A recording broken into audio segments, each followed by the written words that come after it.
Hello, friends, and welcome back to another 6-1 Indie Showcase developer interview. My name is Kyle, and alongside me from the 6-1 side is Harry Hello there. and Becca. Hey. And right now we are joined with the creator of Inspector Waffles, Jan. How you doing, Jan? I'm fine, thank you. Hello, everyone. Yeah. I already said thanks off camera, but I'm going to say thanks again here. Thanks for allowing us to show off the game. We're super excited about it. And thanks again for having me. Yeah. Before we get into Inspector Waffles, let's get to know you a little bit more and like your journey as a game dev. So, where are you located and how'd you get started in this industry? So as you can hear it, I'm French, and I started game dev 7-8 years ago, probably. I'm actually a software engineer, and I was a little bored by my job, and I always have been into video games. I tried to start my career as a software engineer in a video games company. It didn't work out for a lot of reasons, but mostly because I actually didn't want to work for a big video game company. It was more about creating stuff. So this idea of making game disappeared for a couple of years. And then it went back, and I started to make games, mostly narrative games, because I wanted to tell stories, and that's how it started. So I have a IT background. I don't have a pixel art background, for example. So Very cool. Yeah. Is the original Inspector Waffles, was that your first game? It was my first commercial game. I did 3, 4, 5, I don't know. Non-commercial game. You can find them on each. Some of them are narrative, some of them are kind of puzzle games. Yeah, but it was the first one I made commercially. It actually I made this little game before, but when I made Inspector Waffle, I had good feedbacks. Hey, you should make it more. And then I was selected to events. Then I went to Adventure X in London. It was in the selection. So with all of that, I started to believe that I could make games more seriously. And then I have to say in English, I don't work the full week every week. I have one day for video games now after these events.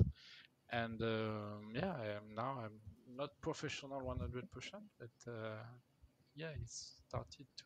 That's to awesome. Be more, Yeah. yeah, step by step. Yeah, exactly. What was the idea behind a cat detective? So actually, it was during the game dev. It was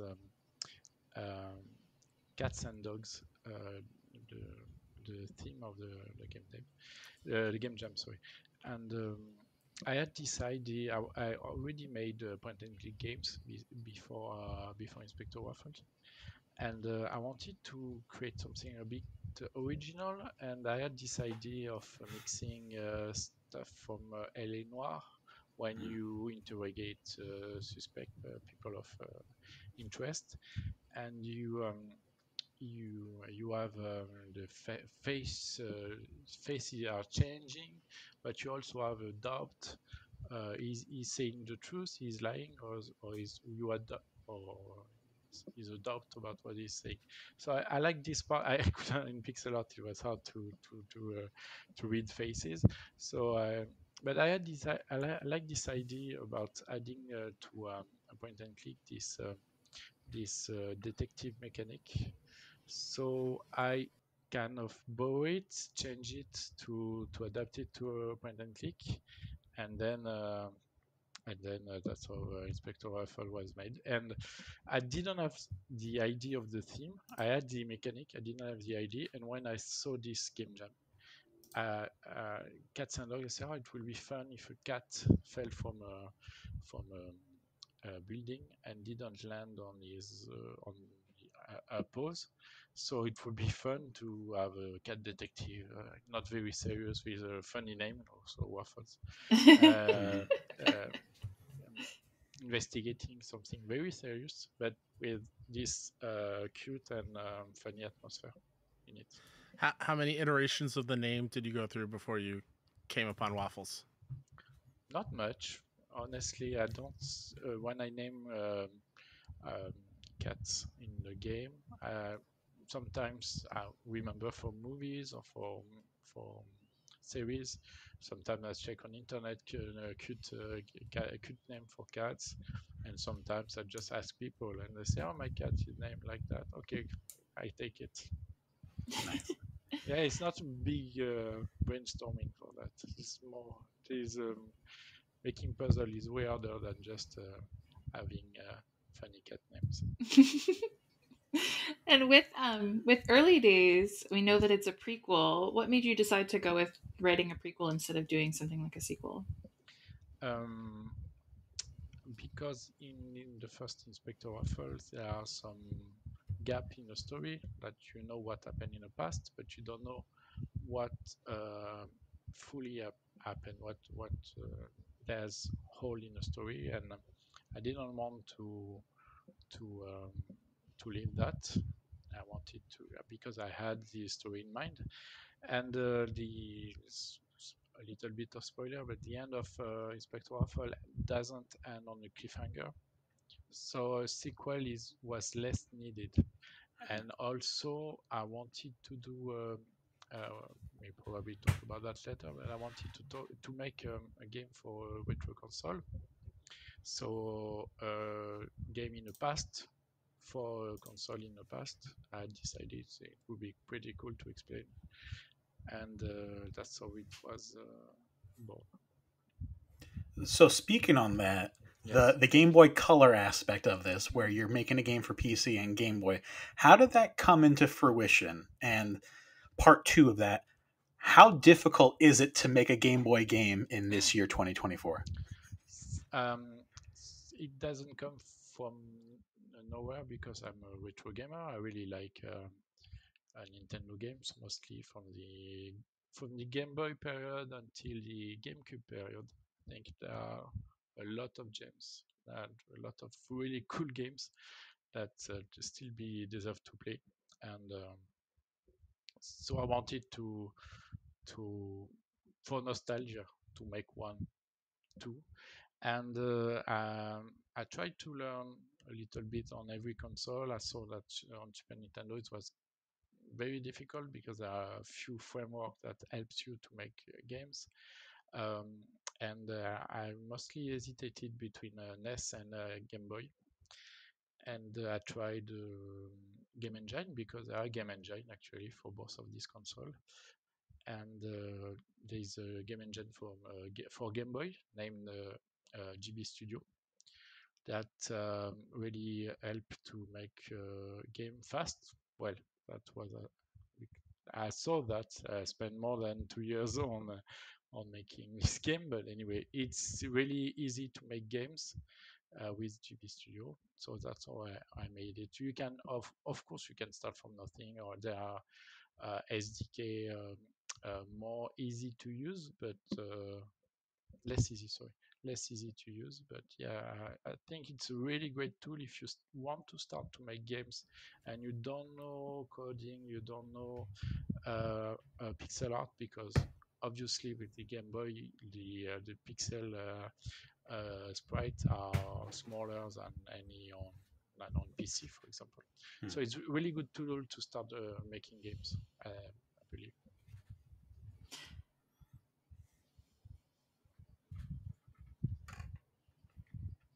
Yeah, that was the ultimate reward for myself. To I'm really into physical games. Um, more than digital. When I really like a game, I try to find it physically, because it's like a memory of it. You can watch it again and say, I really like this game. And that's what I didn't like for on Steam, you can buy a lot of games for very cheap and for sometimes not very cheap, but you don't have the physical. If one day Steam decide, okay, I don't want you to own your games, you don't own anything. If you have a physical game, it's on your shelf for forever. So that was the idea, and I really wanted to make physical for that one, and that's how I met Box Studio, who are kind of publisher distributor for Homebrew's Homebrew games. Homebrew is a new game for all console, and so I pitch them my game and say, would you like please to make a Game Boy cartridge like we used to do? And they were interested, and now they are making it. So it will be released also sorry, on a Game Boy cartridge with a box. I didn't prepare the box, but I have one just here, I think. Now, where is it? Here. Yes. Give me a second. No, it's No, all you're good. fine. It's very exciting to kind of hear about behind the scenes things. And That's it's so cool. Yeah, it's so cool. And so I have a cartridge, so the little plastic box can open. It's very similar that from the No, that's awesome. yeah, it was my main motivation, to be honest, to have this. So we did a Kickstarter about that, and we did, I think, 125%, 130% of what we needed. yeah, congrats. That's amazing. Thanks. It was in April, May. I completely forgot. I didn't handle this, but yeah, I was very happy that it was successful, and the cartridge and should be shipped to everyone in the next month. Which it's already now. It's almost ready. And how has that player reception been since obviously people want it since you got the Kickstarter funded. So have you heard from players and what kinds of things have folks been saying about being able to get their hands on like a physical Game Boy game? It's for me. So the Game Boy community, they always welcome new games. So I wasn't afraid of them or what they would think about my game. Honestly, I just have to show them, hey, look at my game, it's cool, you should play it. But I was more afraid about the point and click adventure community because I made Inspector Waffles, and I was afraid that they wouldn't understand why did you do that? Why did you do a Game Boy game? And it's kind of also a point and click adventure game, but it's more action than the first game anyway. And they were very nice with me, and they welcomed it, and they were very curious about it.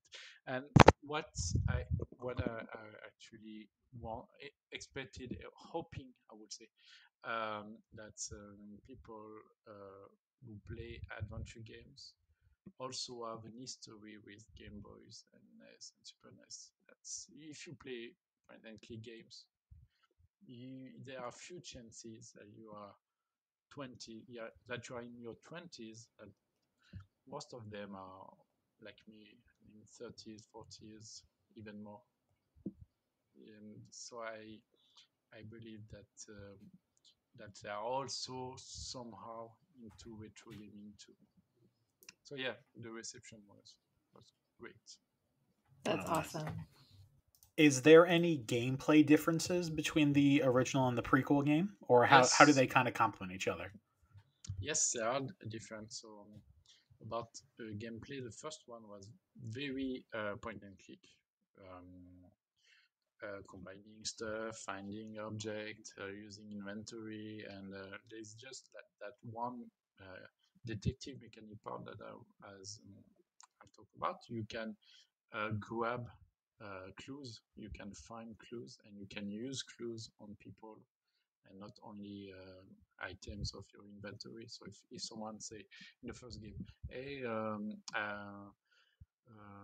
trying to give a good example. Hey,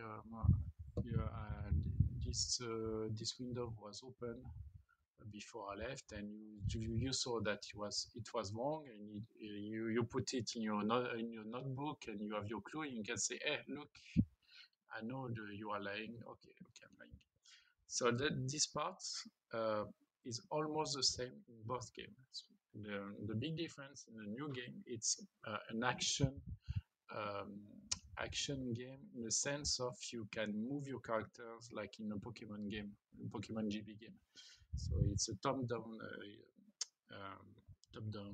view, and you can interact with people. You can walk around the map. In the previous game, it was static screens, and so this is the big difference. Also, there are no um, um, combining items, stuff like that. You just meet people, you talk with them, you have to prove that they are right or they are wrong, and at the end, there's a new mechanic in a new game. You have to do your report to your partner, and he will ask you if you understand well the case, and he will say, according to you, with the thief, sorry, and you have three names, and you have to choose the right name. So it's more detective than the first one, and less point and click. But there are also some screen when you move the mouse and you try to find clues. Gotcha. Awesome. Thanks. Before we go, Jan, Yes. I asked the same question to everybody that we do a dev interview. Preface this by saying there is no right or wrong answer. So feel free, whatever it means to you is your answer, and that is. The question is, what does indie mean to you? Wow. I know it's a big one. It's very difficult because indie could be a studio of 20, 30 people working on a big game, but not from a big company. And it also could be one guy in his attic making a tiny game. For me, indie is more the second part. The small, very tiny teams making a game sometimes in their free time, and for me, this is indie when what's the name? For example, Dave's Diver was considered as an indie game during the Game Awards, if I'm not mistaken, and which is not possible. It's because, of course, it's not a big studio, but it's part of a very big company, and it's really good game. I'm not judging that. It's just not an indie game, according to me. Indie game should be probably a team of maximum 10 people, maximum, and over that it's you have to find a publisher. For example, for me, an indie doesn't need to have a publisher. You could be two guys and just making a tiny game and doesn't expect anything. And so I would say indie, it's maybe a way of thinking and not having shareholders and stuff like that. It's just you make a game and you don't think about what the consequences of making a game. You just make a game and see what happens. And, Absolutely. That's probably my way of thinking of indie. Yeah, we've had that Dave the Diver discussion a lot.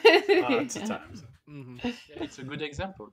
Yeah, 1,000,000%. Yeah, absolutely. It doesn't mean it's a good or bad game. It's a great game, but it's just a categorization. Is the word you use? Okay. Sure.